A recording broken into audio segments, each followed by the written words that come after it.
কাইচুকু সামুতে আগতরা লাহার কলেজবে লাহার হিমত খলাগিয়া সারা বরাদ গণতান্ত্রিক নারী সমিতি ত্রিপুরা হাস্তে কমিটি নি বখাকই ও শালক বরণের সামরুনি বিসঙ্গ জুদাকু ওংখা বৈরং সামুনি সেবরা নাंनाय আসক সিমিয়া বৈরং নাই মুথাंक्रा खने नांनाय तामुक सालब्रुम नांगै तंमा मानिक खदैरं साकबो जेतिके रां मरक ओंखा आबनो काखनानै नांनाय अबहाय काइचुकु साममतयै क्राक सालो रवीन्द्र भवन नखलानि सिमे कतन लाहार हिमत खलागि आगतला दलनि करं लाहार काथरवै लाहार हिमत खलाजका ओ साले लाहार हिमत गन मानजाका सारा बद गणतान्त्रिक नारा समितिनि तांफांक्राज मरियम देवाल खुबै गुबुन जेक्सि बदलनि बुरि आदंजकसं दाक्तिनो बरमनि सानमुनंनो सुपुंगरिया हंगे फाइनेसालो तेबो कत चबाव अंखनाय हनै साका बुरि आदंजकसं अखिल भारतीय जनवादी महिला समिति की तरफ से अगरतला में त्रिपुरा स्टेट की रैली हम करने जा रहे हैं। अखिल भारतीय जनवादी महिला समिति पूरे देश के अंदर औरतों के सवाल के ऊपर संघर्ष कर रही है। ये दोनों सरकारें, आपकी स्टेट की गवर्नमेंट और सेंट्रल गवर्नमेंट, एक ही पार्टी उसको चला रही है। ये बीजेपी आरएसएस की जो गवर्नमेंट है लोगों के आम सवाल जो है उसको सुलझाने के बजाय और बिगाड़ रही है। आप जानते हो महंगाई इतनी आसमान छूने लगी है, गैस सिलेंडर का दाम 1200 तक पहुंच गया है, हाथों को काम नहीं मिल रहा है और मनरेगा के बजट में ये सरकार ने कटौती करी है। उसकी वजह से बेरोजगारी भी बहुत बढ़ गई है और भूखमरी और माल न्यूट्रिशन, कुपोषण भी बढ़ गया है देश के अंदर। और ये यूनाइटेड नेशंस का भी ग्लोबल हंगर रिपोर्ट कह रहा है। और ये सच्चाई छुपाने के लिए नरेंद्र मोदी की सरकार ने अनीमिया के आंकड़े नेशनल फैमिली हेल्थ सर्वे के अंदर से काट दिया और बोला ये अभी आंकड़े यहाँ पे नहीं आएंगे। मतलब सच्चाई को छुपाने के लिए आंकड़े देना ही बंद कर देना। महिलाओं के ऊपर हिंसा आए दिन बढ़ती जा रही है। त्रिपुरा के अंदर भी देखिए आप, बलात्कार के इंसिडेंट्स, मारझोड़ के इंसिडेंट्स, किडनैपिंग के जो केसेस हो रहे हैं वो बढ़ते जा रहे हैं। और ये सरकार जो है बीजेपी की सरकार लगातार जो गुनहगार है उनको सुरक्षा दे रही है। दिल्ली में भी वही हो रहा है, त्रिपुरा में भी वही हो रहा है। दिल्ली में आप देखिए कुश्ती खिलाड़ियों के कार्रवाई के ऊपर कोई कार्रवाई नहीं किया। ये ब्रिजभूषण शरण सिंह को, संदीप सिंह को, ये दोनों को बीजेपी के लीडर हैं, एमपी है, एमएलए है, कार्रवाई नहीं हुआ। हाथरस के केस में यूपी के चीफ मिनिस्टर खुद उतरे को गुनहगारों को बचाने के लिए, जिन्होंने दलित लड़की के ऊपर गैंगरेप किया हुआ था। आप कहीं पे भी जाइए यही देखने को मिलता है। मणिपुर के अंदर हमारा एडवा का डेलीगेशन गया था। मणिपुर की ये हालात, मणिपुर में 5000 से ज़्यादा गांव जल गए हैं, औरतों के ऊपर हिंसा हुई है। उसके लिए जिम्मेदार बीजेपी की बीरेन्द्र सिंह की सरकार है। ये कोई भी पहलकदमी नहीं कर रही है और गुनहगारों को बचा रही है।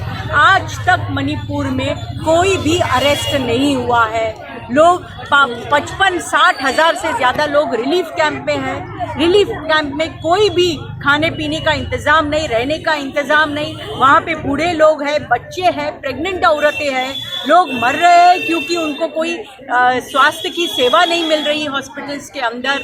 तो ये जो पूरा माहौल है देश के अंदर, एक तानाशाही का माहौल वो बनाना चाह रहे हैं। सब जगह पे जात और धर्म का इस्तेमाल करके लोगों का बंटवारा की राजनीति, नफरत के आधार पर वो चलाना चाह रहे हैं इस देश को। हमारे संविधान को चैलेंज कर रहे हैं। ये हम कतई मान्य नहीं है। इसलिए जनवादी महिला समिति पूरे देश के अंदर आंदोलन कर रही है। अभी 17 तारीख को दिल्ली में हमारी बहुत बड़ी परिषद हुई। हम अक्टूबर के महीने में दिल्ली के रास्तों पर बहुत बड़ा जुलूस निकालने वाले हैं, ये कहने के लिए कि बीजेपी आरएसएस हटाओ, महिला बचाओ, देश बचाओ। ये जरूरी है आज, तभी ये भारत एक धर्मनिरपेक्ष जनवादी मूल्यों पे चलने वाला भारत बच पाएगा। नहीं तो ये आरएसएस ने आज़ादी के समय भी ब्रिटिश का साथ दिया था, आज़ादी के समय इस देश के साथ में गद्दारी करी और आज भी वो गद्दी पे बैठ के गरीब लोगों का खून चूसने का पूरा षड्यंत्र बनाई है। हमें बिल्कुल ये मंजूर नहीं है। नफरत की राजनीति फैलाने वाले लोगों को प्यार की भाषा समझती नहीं है। वो हर जगह पर हिंदू, मुसलमान, दलित, ब्राह्मण, उच्च जाति, निम्न जाति, ये ही उनका कारभार है। और इसलिए हम भी लोगों की एकता साथ में रहे। कोई भी जात के हो, कोई भी धर्म के हो, वो भारतीय नागरिक है। भारतीय नागरिक होने के नाते सभी को इस देश में सम्मान की जिंदगी जीने का अधिकार है। ये बात हमारी महिला समिति कहती है एडवा, और इसी तरह से हम लोगों को समझाते भी हैं। लेकिन बीजेपी और बीजेपी के नेतागण वो समझते नहीं है, जो एकता की बात है नहीं समझते, प्यार की भाषा नहीं समझते। इसलिए आप देखिए, प्यार के जैसे जो एक्शन है उसके अंदर भी नफरत घुसाने का वो कोशिश किए हैं।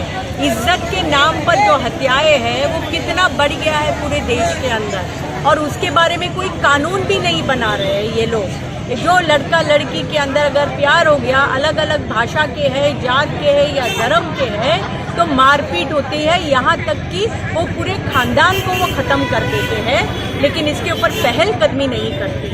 तो ये लोग नफरत की राजनीति से ही प्रलंबित है, हमेशा नफरत फैलाए हैं। ये इनको प्यार की भाषा समझते सरकार है, ये जुमलाबाजी सरकार है। वो शुरुआत से ही जुमला करते रहे हैं। पहले उन्होंने कहा अच्छे दिन आएंगे, किसके आए? टमाटर का दाम अभी 150 रुपया हो गया। और फिर उन्होंने कहा मैं चौकीदार हूँ, तो अभी तो ये स्पष्ट हो गया किसके चौकीदार है ये लोग। ये तो अदानी और अंबानी के चौकीदार है, देश के नहीं। देश को बांटने का और देश को बेचने का काम ये चौकीदार किए हैं। और दूसरी बात, बेटी बचाओ बेटी पढ़ाओ, कितने लाखों महिलाओं के ऊपर अन्याय हो रहा है। नई शिक्षा नीति से बच्चियों की पढ़ाई छूट रही है। 15 लाख रुपए अकाउंट में डालेंगे, कहाँ डाला?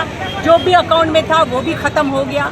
तो ये जुमला सरकार है, झूठ के आधार पर लोगों को फंसाने की, गुमराह करने की हमेशा उन्होंने कोशिश की है।